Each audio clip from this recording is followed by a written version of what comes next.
All right. So for your second video today, it's going to be maybe a little bit more entertaining than the first. But I wanted to just kind of run through and ask some general questions that, of course, we would have maybe talked about had we been in class together. And I also wanted to just kind of offer a little bit of insight as best as I am able to maybe, again, this kind of unique space, this unique area of discussion and discovery on the nature of spirits, right? And so, as you were tested upon in your midterm, spirits kind of, the ones that we focused on primarily were gin, whiskey, tequila, um, gin, whiskey, tequila, vodka.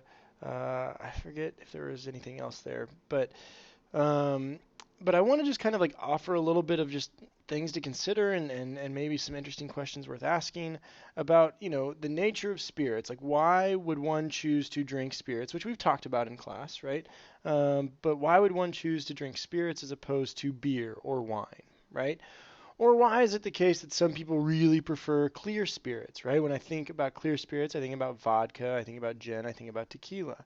Or why do some people prefer perhaps brown spirits, whether that's whiskey or whether that's rum or something like that? Okay. What is unique? Like, that's the question. What is unique perhaps about spirits? And I just kind of want to offer a little bit of insight and a little bit of just kind of what I think and have really grown passionate about over the last year and a half. Over the last year and a half being a craft cocktail bartender, where there is a craft in kind of this creation and exploration of the way that certain flavors and profiles and spirits all work well together.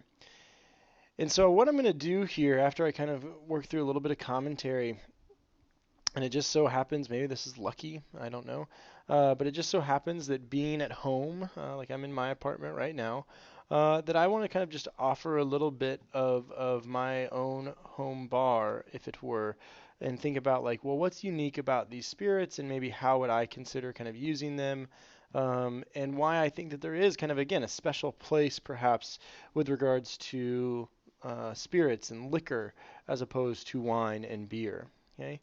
So something interesting to consider is like the definition of spirit, right? And again, if there's something more metaphysically interesting and maybe philosophically interesting, but like when we think about spirit, when we think about our own spirit, right? From a non-alcoholic, from a non alcohol influenced framework, but like does each of us have a spirit? And if so, what is that spirit? Where is it located, right?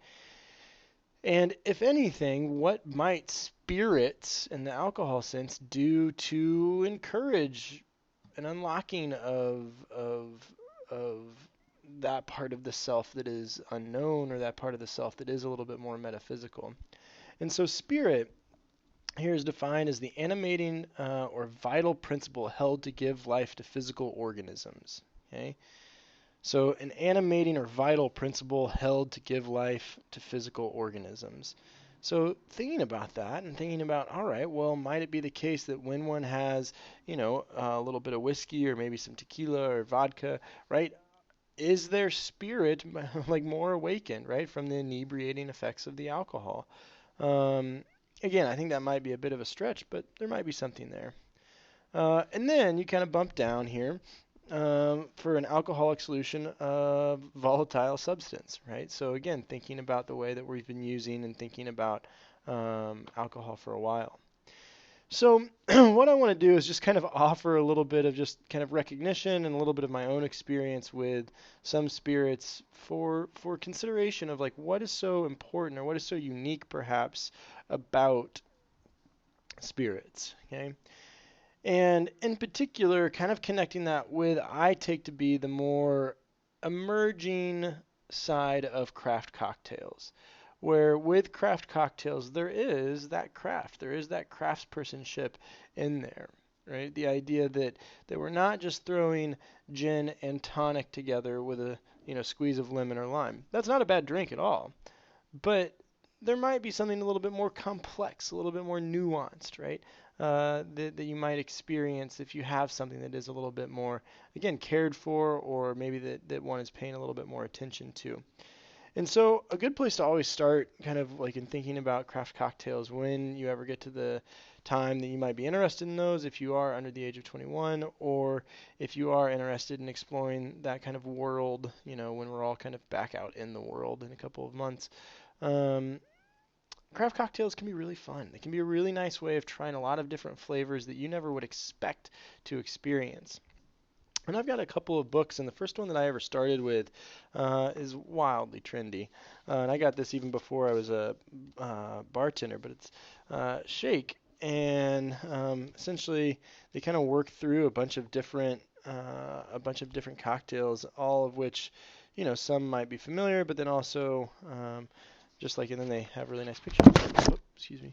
They have really nice pictures of what some of these drinks look like. That again, this is called the Blackberry Fence Hopper, and it's with vodka, lemon, honey, blackberries, and it sounds refreshing. It sounds fulfilling, right? Have that on a hot summer day; it'd be really, really nice.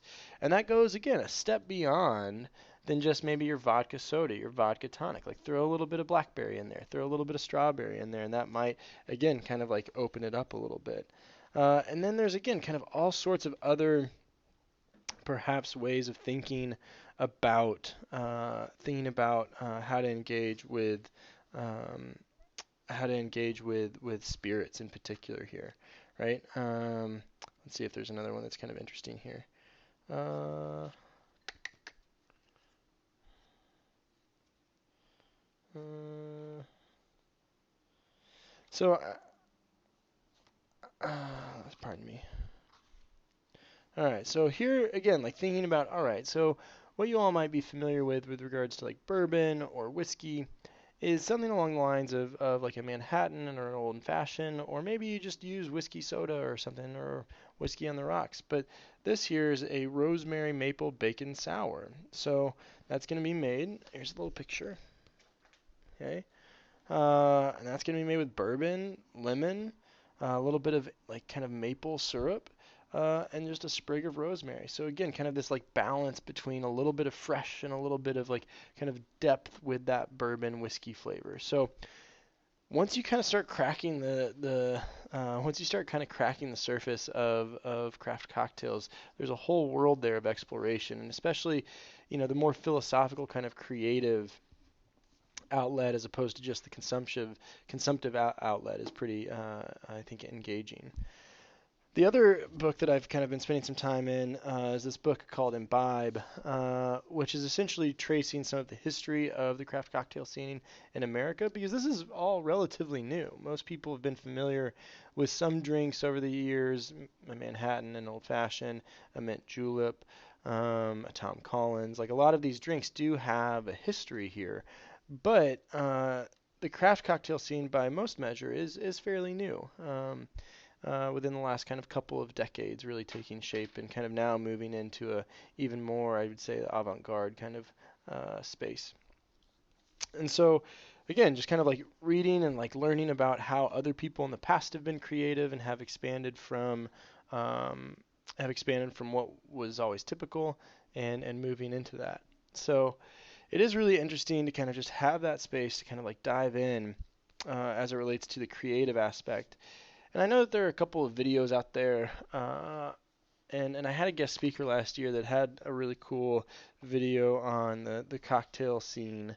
I'm going to see if I can track that down for you all. But uh, uh, if I can't, then I apologize. And then this is my like own little notebook here. Okay, so I've got this just for kind of like cocktails and recipes, and have been working through it. I don't know what you can see and can't see. Been kind of working through it for a while of just stuff that I think might like work really well together, and various flavors that I might want to explore with. And again, there's such a creative aspect here, um, that allows for expression, right? Of expression of self. So maybe there is something there kind of wrapped up in the nature of like spirits and expression, right? Whether that's the making of or whether that's the consumption of, right? And as a craft cocktail bartender, I get to help people experience kind of maybe like experiencing something that they didn't know existed, or I get to help kind of in creating something of an expression, right?